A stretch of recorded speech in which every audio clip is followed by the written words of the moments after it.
أشهد أن محمدا رسول الله.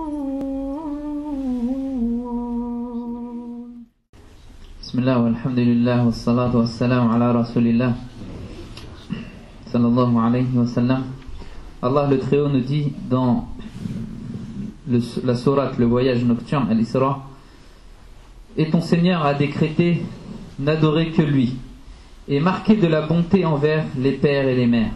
Si l'un d'eux ou tous doivent atteindre la vieillesse auprès de toi, alors ne leur dis point ouf et ne les brusque pas, mais adresse-leur des paroles respectueuses. Et par miséricorde, abaisse pour eux l'aile de l'humilité et dis: ô mon Seigneur, fais-leur à tous deux miséricorde comme ils m'ont élevé tout petit. Allahu Akbar. Mes chers frères, mes chères sœurs, Allah subhanahu wa ta'ala, dans ce verset qu'on a cité, nous montre la valeur et l'importance de nos parents et la façon de nous comporter avec nos parents et la bienfaisance et la générosité qu'on doit avoir envers nos parents. Allah subhanahu wa ta'ala a lié sa satisfaction avec la satisfaction des parents. Si nos parents ne sont pas satisfaits de nous, alors on ne pourra pas avoir la satisfaction d'Allah subhanahu wa ta'ala. Ces versets qu'on apprend et qu'on lit tous les jours, et ces versets qu'on cite du Coran qui donnent l'importance des parents et leur valeur, elles s'éloignent de plus en plus de notre vie, malheureusement. Les musulmans ont des parents et on voit de plus en plus que les musulmans ont des parents âgés et les envoient en maison de retraite car ils ne sont pas capables ou ils ne veulent plus s'occuper d'eux. Et ça, c'est contraire à notre éthique, c'est contraire à notre foi et c'est contraire à nos convictions de musulmans. Al-Muhsin, Allah subhanahu wa ta'ala, il nous demande d'être bienfaisant envers nos parents. Allah subhanahu wa ta'ala, il nous demande. Et ça, on voit que des gens envoient leurs parents dans des maisons de retraite ou bien dans des lieux d'accueil pour prendre en charge les parents, et c'est des autres personnes qui dépensent pour leurs parents. Imaginez-vous, l'enfant il a les moyens pour prendre en charge ses parents, mais il laisse d'autres personnes s'occuper et prendre en charge les parents. Alors que même cette personne-là qui prend en charge les parents, peut-être elle est plus pauvre que cet enfant, mais elle le prend en charge parce qu'elle a la foi, parce qu'elle a l'iman et parce qu'elle a la miséricorde pour ces personnes âgées. Alors que pour l'enfant c'est un devoir de prendre en charge ses parents. Quand ils atteignent un âge de vieillesse, c'est un devoir de prendre en charge. Subhanallah. Donc nous, c'est important de parler de ça. Et pourquoi on parle de ça? Car si ce n'est pas encore propagé ça, et ce n'est pas quelque chose qu'on voit beaucoup, ben ça risque d'arriver. Ça risque d'arriver si on n'agit pas. Les musulmans sont arrivés, la majorité des immigrés musulmans sont arrivés en France dans les années 70, et ils vieillissent de plus en plus et ils vont arriver aujourd'hui à un âge avancé. Pour certains, ils ont 70 ans, 80 ans. Et si on ne les prend pas en charge, et si on ne se rappelle pas de ces choses-là, alors on va les négliger, on va les envoyer en maison de retraite comme les non-musulmans le font. Et ça, c'est contraire à nos valeurs et c'est contraire à notre foi. Donc il est demandé que le lien qu'on a avec nos parents, le lien qu'a l'enfant avec ses parents, il perdure, il reste jusqu'à la fin de leur vie. C'est-à-dire que le lien continue, ça veut dire quoi? Ça veut dire qu'il faut leur téléphoner, ça veut dire qu'il faut les visiter, ça veut dire qu'il faut les prendre en charge s'ils ont des besoins. C'est ça la valeur de l'enfant, subhanallah. Et il est interdit dans l'islam. C'est contraire à notre éthique d'envoyer ses parents dans une maison de retraite ou dans un lieu d'accueil pour pouvoir, parce qu'on veut plus s'en occuper ou bien pour les délaisser. Et ça, en réalité, l'enfant, pour lui, c'est interdit. Mais c'est de la même façon, le beau-fils ou la belle-fille, si elle a ses beaux-parents, elle doit prendre soin d'eux. C'est important qu'elle prenne soin d'eux comme ses parents. Et c'est ça qui est demandé dans l'islam. Pourquoi?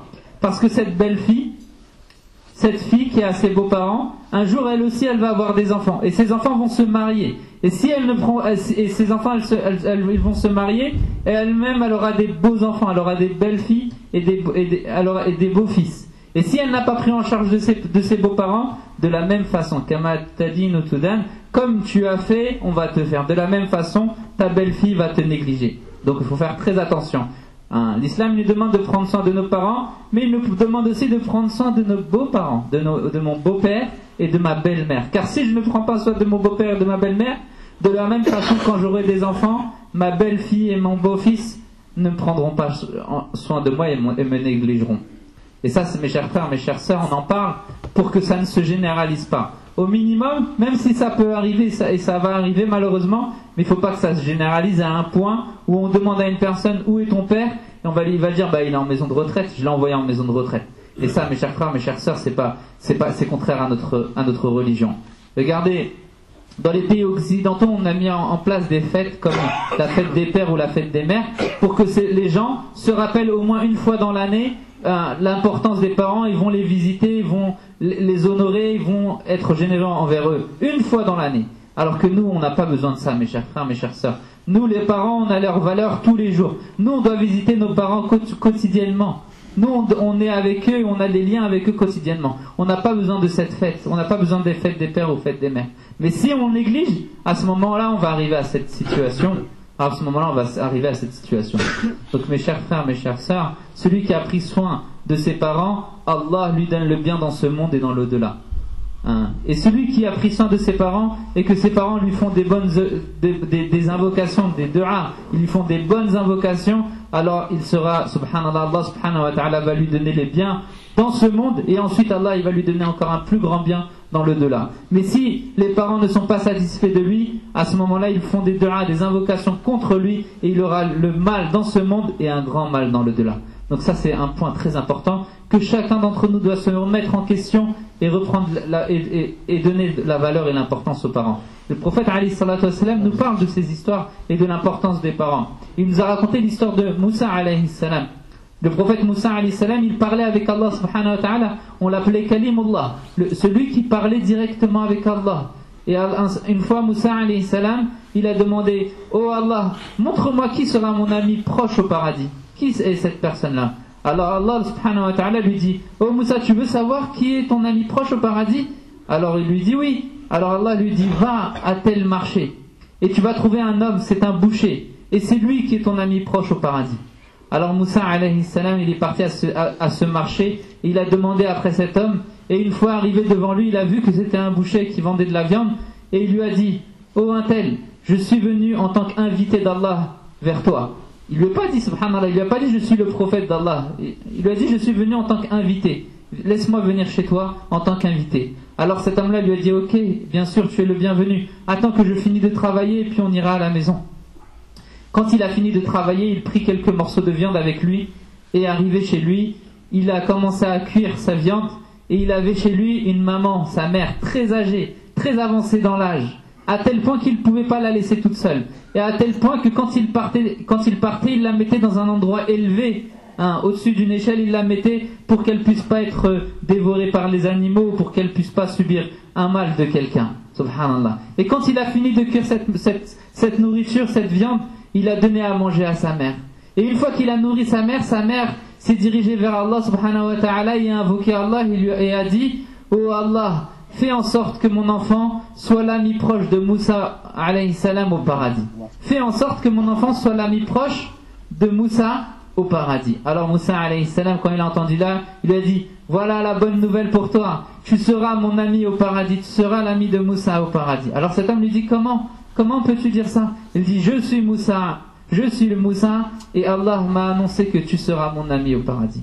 Mes chers frères, mes chères sœurs, voilà l'importance des parents. Voilà ce que peut arriver à une personne qui prend soin de ses parents. La satisfaction d'Allah et la proximité des prophètes.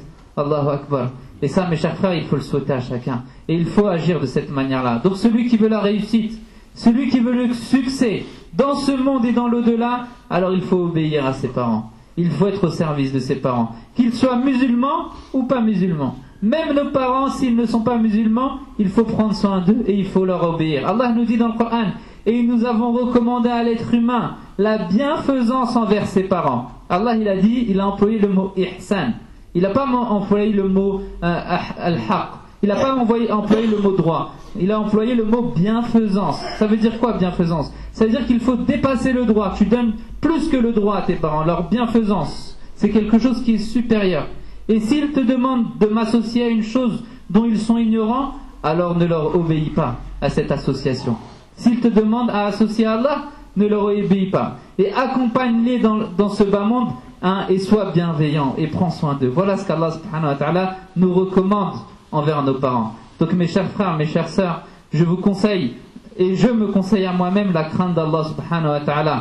Et ça, c'est important d'apprendre ça à nos enfants, d'inculquer ces valeurs, de prendre soin, de prendre soin de ses parents, le raconter à travers des histoires du prophète alayhi salam, à travers les récits prophétiques, prendre soin de ses parents et prendre soin aussi de ses beaux-parents. Et ça, on le rappelle et on n'a pas assez rappelé. Parce que si on prend soin de nos beaux-parents, à ce moment-là, quand on aura des beaux enfants, des belles filles, des belles fils, ils vont prendre soin de nous. À ce moment-là, ils vont prendre soin de nous. Mais si on les néglige, je dirais ça c'est mes beaux-parents. Certains, malheureusement, ils arrivent à un degré où quand ils se marient, la fille quand elle se marie, elle dit à son mari, à partir d'aujourd'hui qu'on s'est mariés ensemble, eh ben tu as divorcé avec tes parents. Tu te sépares de tes parents. Et ça n'existe pas dans l'islam. Bien au contraire. L'enfant, il doit prendre soin, le fils, il doit prendre soin de ses parents, et la fille, elle doit prendre soin de ses parents, et elle doit prendre soin de ses beaux-parents aussi. Et c'est ça la beauté de l'islam. Mais si on néglige ça à ce moment-là, on va arriver comme les gens, comme les occidentaux, comme les non-musulmans qui avant aussi prenaient soin de leurs parents. Mais au fil des temps, avec les nouvelles technologies, avec l'amour de ce bas monde, avec les richesses, on commençait à négliger parce qu'ils n'avaient plus de temps et envoyaient leurs parents dans des maisons de retraite. Et nous, si on ne parle pas de ça, c'est ce qui va arriver. C'est pour cela qu'on tire la sonnette d'alarme afin que chacun d'entre nous prenne conscience de la valeur et l'importance de nos parents. Wastaghfirullah.